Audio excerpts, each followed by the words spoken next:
सबसे पहले आपको लिए चलते हैं, क्या कुछ कह रही हैं केंद्रीय मंत्री निर्मला सीतारमण वहां पर। और महिला के विषय में इतनी सारे बातें बातें करने वाले चीफ मिनिस्टर आज तक उसके ऊपर एक भी शब्द नहीं बोला और उनके ऊपर व्यक्तिगत में आरोप लगा रहा। क्यों? इससे कोई और कंपैरिजन हो नहीं सकता। इधर महिला के ऊपर उधर महिला के ऊपर नहीं भाई, कुछ और विषय इसके कंपैरिजन में नहीं जमता है। सीएम के घर में जब सीएम खुद बैठे हुए हैं उनके अपने घर में और उनके राइट हैंड माना जाता है जो वैभव कुमार विभव कुमार, वो जाकर के उनके पार्टी के एक महिला सदस्य को और राज्यसभा मेंबर को और कल परसों तक जो महिला आयोग के हेड थी वो महिला को, इसमें सिंबलिज्म भी देख लीजिए।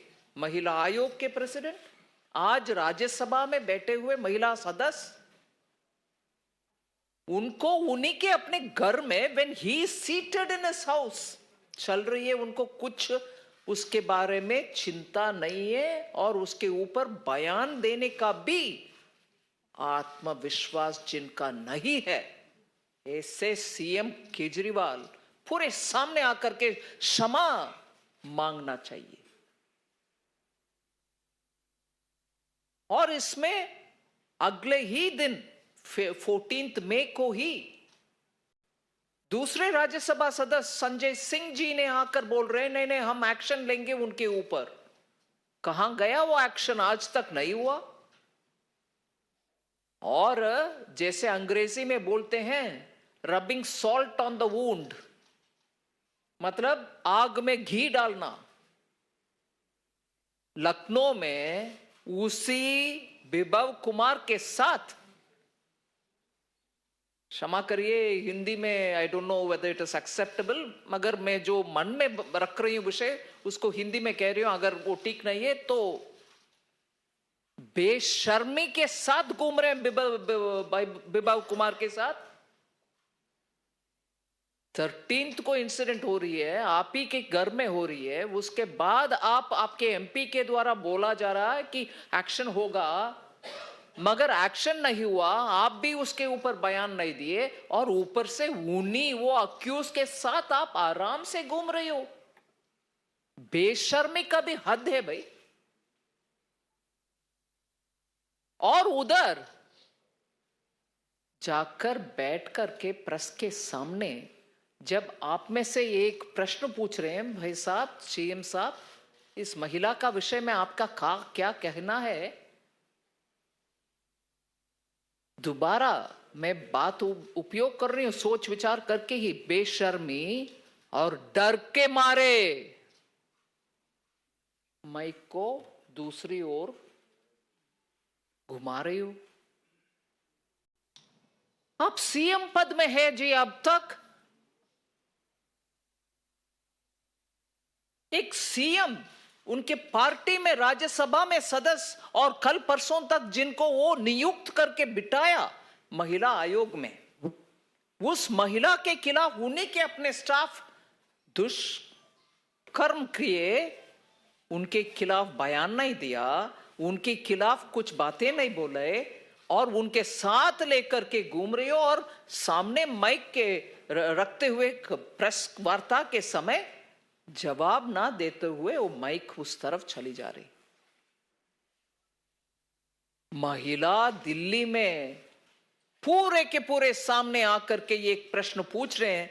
मैं तो बात सच में बोल रही हूं, दिल्ली में जितने भी महिला है उनके मन में यही चल रही है कि ये सीएम क्या महिला को सुरक्षा देगा। उनके घर में महिला को पिटाया, उनके घर में जो राज्यसभा एमपी है उन्हीं को पिटा रहे हैं और प्रश्न अभी तक उनके दिमाग में चढ़ा नहीं है।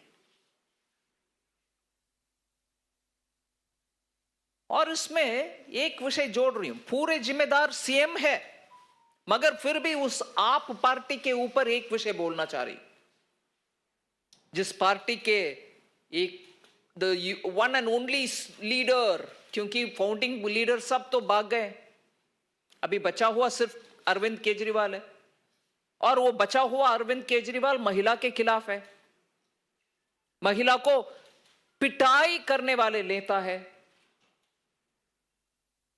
मगर उनके पार्टी का चरित्र देखिए, 1 मिनट में मैं हाईलाइट कर रही हूं इस विषय में, सिर्फ अरविंद केजरीवाल ही हम सबका निशान होना चाहिए। क्योंकि मीडिया से मैं पूछ रही हूं, क्या प्रश्न पूछेंगे? नहीं, जिम्मेदार वो खड़े रखना नहीं है उनको। मगर उस पार्टी का देखिए हालात, मेरे बगल में, मुझे आज गर्व से कह रही हूं, शाजिया इल्मी, वो जो आम आदमी केंद्रीय पार्टी वित्त का मंत्री first Nirmala hand Sitharaman experience और करके बीजेपी आए की नेता, आपको बता दें निर्मला सीतारमण सीधे तौर पर दिल्ली के मुख्यमंत्री अरविंद केजरीवाल पर हमलावर दिखी और स्वाति मालीवाल का पूरा मुद्दा इन्होंने यहां पर उठाया, बाकायदा एक प्रेस कॉन्फ्रेंस करते हुए, और एक फ्रेज का जिक्र यहां पर किया जिस तरीके से कहा जाता है कि घाव पर नमक छिड़कना। जो वैभव कुमार जो है वो संजय सिंह और दिल्ली के मुख्यमंत्री अरविंद केजरीवाल के साथ लखनऊ में देखे गए थे, फोटो वायरल हुई थी सोशल मीडिया पर, उसी का जिक्र करते हुए उन्होंने कहा कि घाव पर नमक छिड़कने के बराबर के, और एक्शन की बात कर रही थी आम आदमी पार्टी। बहरहाल वो एक्शन कहीं दिख नहीं रहा है, और साफ तौर पर उन्होंने मीडिया से भी कहा कि ये सवाल हमें दिल्ली के मुख्यमंत्री से इस वक्त पूछना चाहिए। तो पूरा मामला जो है, आपको बता दें, दिल्ली महिला आयोग की पूर्व जो अध्यक्षा हैं, आम आदमी पार्टी से राज्यसभा की सांसद स्वाति मालीवाल ने मारपीट के आरोप के मामले में ये पूरा जो है कि राजनीतिक प्रतिक्रियाएं हम आपको सुना रहे हैं। और आखिरकार आपको बता दें कि स्वाति मालीवाल भी कल शाम को उन्होंने सोशल मीडिया पर उनके साथ जो कुछ हुआ अपनी आप बीती का उन्होंने जिक्र किया।